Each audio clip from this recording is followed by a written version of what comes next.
c'est comme ça et le monde sera toujours comme ça. Il n'y a pas de prospérité en train de regarder les autres. Parce qu'en fait, l'histoire, tout dépend du moment où on commence à le juger.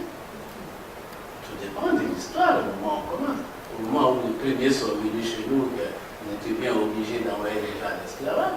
On était obligé d'être colonisé, etc. On peut toujours, tout dépend de l'époque qu'on choisit pour commencer à juger les choses. C'est pour ça que je dis, ces choses sont liées vraiment au problème. L'Afrique de l'Ouest que je connais un peu mieux, ceux qui sont le plus en Europe, mettons en France, les Maliens ou les soldats, je pense. Tout ceci vient exactement de la même histoire.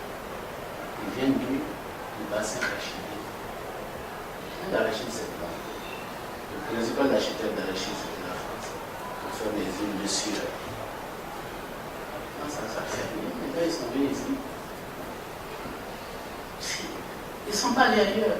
Si le coton se plante comme ça doit se planter, ces gens n'immigraient pas. J'ai travaillé 8 ans à la compagnie cotonnière.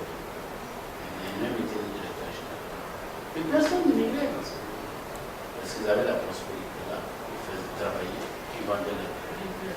Mais maintenant que ça se casse la gueule, parce qu'on subventionne. Quand moi j'y étais en cette voiture, en Europe ici, pour qu'ils ne subventionnent pas le coton en Grèce. Et en Espagne,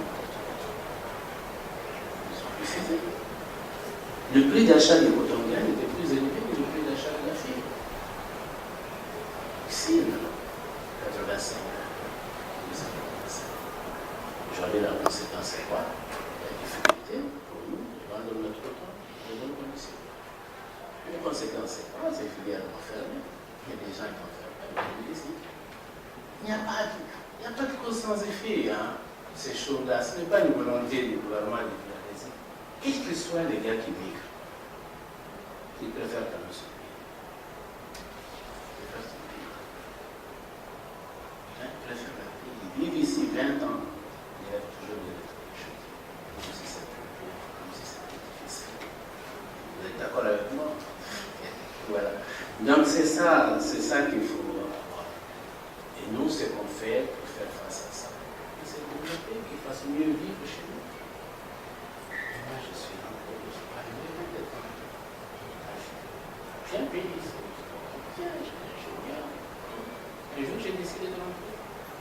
Bon, j'ai une bonne fortune, c'est ce qui donc voilà, un peu, mais il faut amener le développement, tout simplement. Si les gens ont ce qu'ils cherchent, c'est une vraie chose. Mais vraiment, la migration, c'est d'abord les faits. Vraiment, tout ça. Les Maliens, il y a 2 millions de Maliens.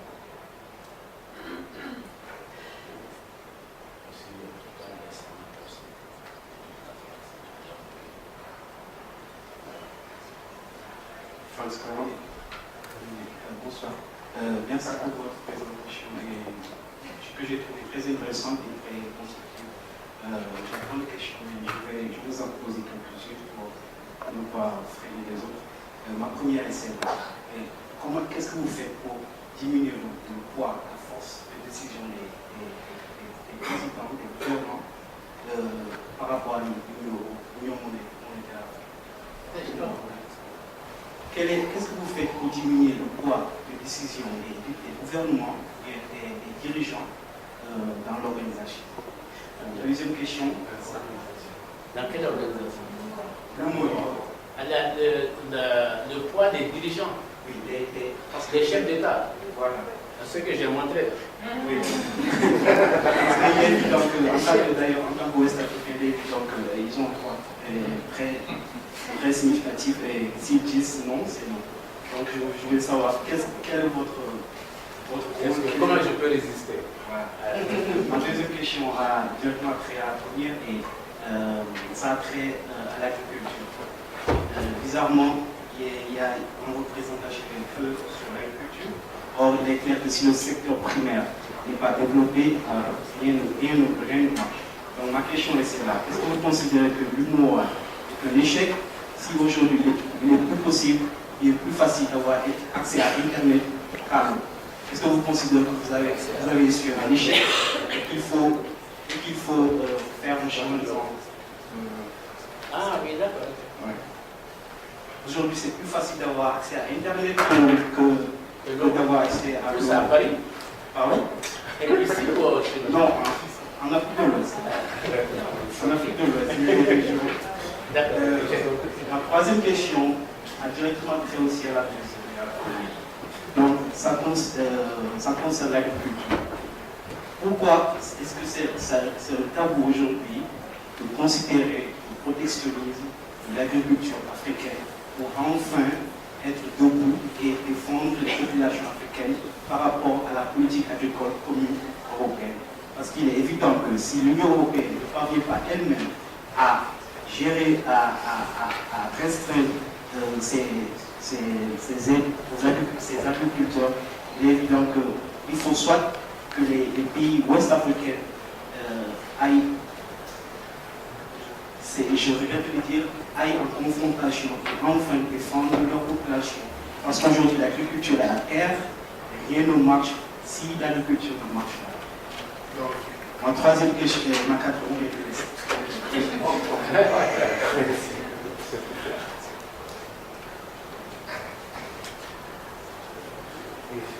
Ok. Non, il faut comprendre que dans chaque pays du monde, il y a des dirigeants. Ça, c'est indispensable.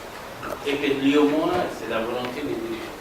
Hein, c'est un traité qui est signé par ceux qui sont là ou leurs prédécesseurs. Et que c'est eux qui orientent la politique.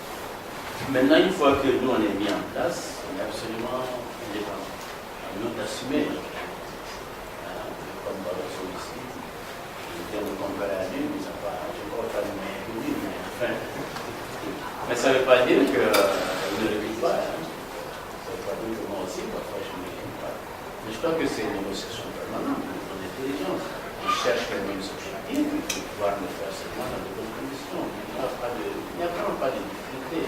Moi, ça fait 8 ans que je dirige cette organisation. Je n'ai jamais eu un rappel à l'ordre. J'ai bien cherché. Quand je ne peux pas prendre quelqu'un, je ne prends pas. Quand je veux envoyer, j'ai même envoyé un policier. Si c'est bien eu, tout le monde est parti. C'est différent. Sur l'agriculture, je ne sais pas beaucoup développé, c'est vrai, mais nous avons défini 5 filières. Nous avons dit pour l'Afrique de l'Ouest, il faut 5 filières. C'est le riz, le maïs, le coton, l'agriculture et la filière bétail et viande.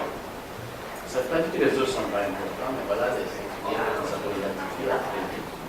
À partir de là, nous sommes en train d'investir.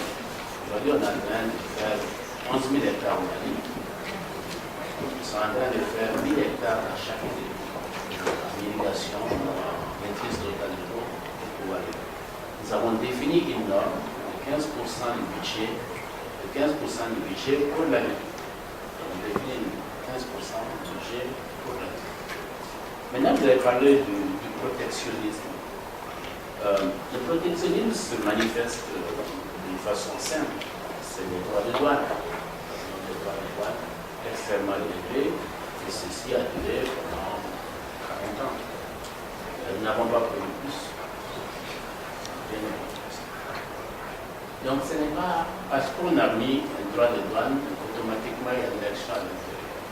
Si à l'intérieur votre productivité est faible,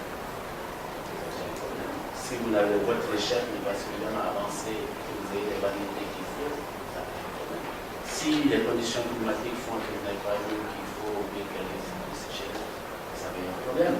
Vous ne pouvez pas fermer le pays en disant aux gens ne mangez-les que si vous produisez. Moi je suis malien, on a connu un régime qui faisait ça. Et chaque région est autosuffisante dans chaque région. Ça finit par être des détails.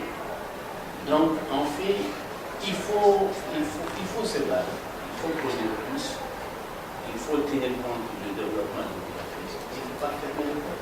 C'est petit à petit qu'on avance sur ces choses. Ce n'est vraiment pas. Le protectionnisme suppose aussi que vous avez les moyens de faire. Si vous n'avez pas les moyens de faire. Parce que le grand problème de l'agriculture ouest-africaine, jamais africaine, c'est l'insuffisance de la production. La production n'est pas suffisante. Vous avez un pays comme le Mali, le fils du Niger, avec 2 millions d'habitants, irrigable par la rivière, ça suffirait pour nourrir toute l'Afrique de l'Ouest. Aujourd'hui, un aménagement est peut-être à 200 000, 300 000. Voilà. Mais il faut non seulement aménager, mais il faut aussi des chambres. Il ne s'agit pas d'aménager, parce que tout le monde ne va pas se précipiter dans l'agriculture. L'agriculture, c'est difficile. C'est un peu facile d'être dans un bureau, d'avoir un gros salaire, donc, en fait, il faut renégocier tout ça. Avoir aussi une agriculture moderne, ça nécessite aussi un autre paradigme. Et accepter aussi de donner des terres à des gens qui savent mieux faire du coup. Ça aussi, c'est notre débat. Il est ouvert aujourd'hui. Mais est-ce qu'il faut aussi garder 80% de la population de l'agriculture quelque chose de viable? Oui, non. Donc, tout ça fait qu'il faut aller pas à pas pour essayer de. Mais il faut y aller. Maintenant, avoir Internet plus que nous, vous vous trompez. Hein? Internet, c'est dans la capitale. Dans la capitale, il y a de l'eau. De l'eau courante, il y a de l'eau. Vous allez en Europe, vous n'avez pas d'Internet. Vous n'avez même pas d'électricité. Vous connaissez le taux de couverture à l'Internet? Oui. Excusez-moi, je vais avec Orange. Avec Alors, sans le microphone, le traducteur ne peut pas traduire. Je veux dire, aujourd'hui, avec toutes les entreprises télécom européennes qui sont en Afrique, il est possible, effectivement, puisque je viens du Sénégal, il est effectivement possible d'avoir dans les régions, à Saint-Louis, à Ziguinchor, il est effectivement possible d'avoir accès à l'Internet. Dans le même village, dans les mêmes lieux, il n'y a pas de l'eau potable. Bon, concernant l'agriculture,